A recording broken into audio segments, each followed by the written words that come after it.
आज हम किसी आम राजा की बात नहीं कर रहे हैं, नहीं। आज हम बात कर रहे हैं उस शेर की जिसने मुश्किल हालातों से लड़कर खुद अपना साम्राज्य खड़ा किया। जी हाँ, ये कहानी है स्वराज के निर्माता छत्रपति शिवाजी महाराज की। एक ऐसा नाम जो आज भी दिलों में एक अलग ही जोश भर देता है। तो चलिए साथ मिलकर समझते हैं इस महान योद्धा की कहानी को। तो कहानी की शुरुआत होती है एक क्रांति की चिंगारी से। एक ऐसे समय में जब चारों तरफ अंधेरा था और उम्मीद की कोई किरण दूर दूर तक नजर नहीं आती थी। जरा 17वीं सदी के भारत को सोचिए, हर तरफ मुगल सल्तनत का परचम लहरा रहा था। ऐसे ही दौर में 19 फरवरी 1630 को शिवनेरी के किले में एक बच्चे का जन्म हुआ। किसे पता था कि यही बच्चा एक दिन पूरे साम्राज्य को चुनौती देगा। देखिए, इस असाधारण कहानी की नींव रखी थी उनकी मां जीजाबाई ने। उन्होंने बचपन से ही रामायण और महाभारत की कहानियां सुनाई, पर ये सिर्फ कहानियां नहीं थीं। ये साहस, स्वाभिमान और न्याय का पाठ था। यही वो बुनियाद थी जिस पर स्वराज्य का सपना खड़ा होना था। और इसी परवरिश से एक ऐसे विचार ने जन्म लिया जिसने बड़ी बड़ी सल्तनतों की नींव हिला दी, स्वराज्य का सपना। तो आखिर ये स्वराज्य था क्या? ये सिर्फ जमीन का एक टुकड़ा जीतना नहीं था। नहीं, ये एक सोच थी, एक सपना, एक ऐसा राज्य जहां अपनी मिट्टी हो, अपना शासन हो, जहां हर कोई सुरक्षित महसूस करे और जहां न्याय सबके लिए बराबर हो। अब इतने बड़े सपने को पूरा करने के लिए एक बड़ी सेना तो थी नहीं, तो उन्होंने अपनी सबसे बड़ी ताकत का इस्तेमाल किया, अपनी बुद्धि का। उन्होंने अपनाई गनीमी कावा की रणनीति, मतलब गुरिल्ला वॉरफेयर। सोचिए, पहाड़ों और जंगलों को ही अपना सबसे बड़ा हथियार बना लेना, दुश्मन पर बिजली की रफ्तार से हमला करना और वो कुछ समझ पाते इससे पहले ही जीत अपनी। इसी कमाल की रणनीति से उन्होंने अपना पहला किला तोरना जीता था। और यही उनकी पूरी लड़ाई का मूल मंत्र था, ताकत से ज्यादा बुद्धि का इस्तेमाल।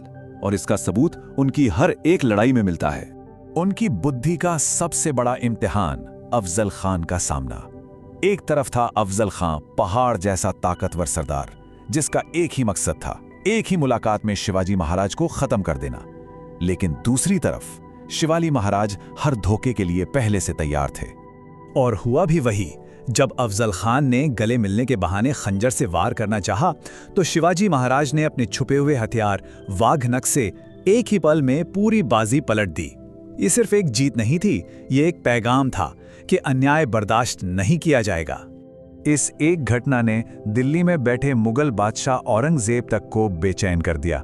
उसने एक चाल चली, शिवाजी महाराज को मिलने के लिए आगरा बुलाया और फिर धोखे से नजरबंद कर लिया, अपनी जमीन से मीलों दूर दुश्मन के किले में कैद।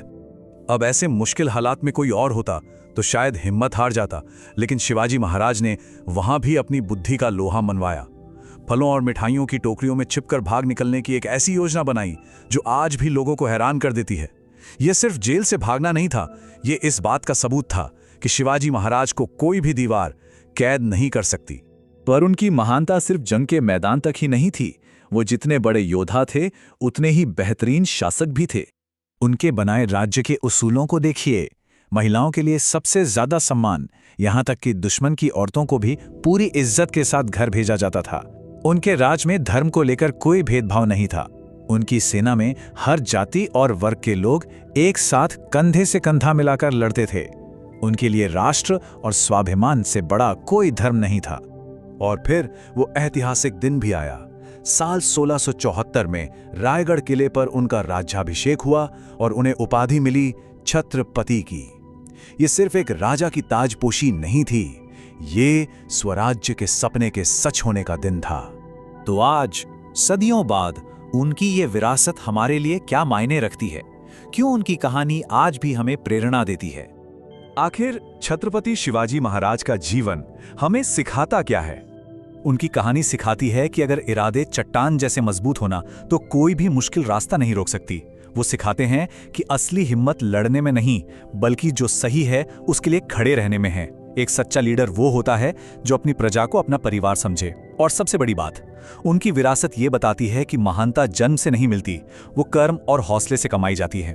पता है, आज भी जब जय भवानी जय शिवाजी का नारा गूंजता है तो ये सिर्फ एक नारा नहीं होता, ये एक एहसास है, स्वाभिमान और साहस का एहसास। और इसीलिए जब तक इस देश में साहस जिंदा रहेगा, छत्रपति शिवाजी महाराज का नाम हमेशा अमर रहेगा। जय भवानी, जय शिवाजी।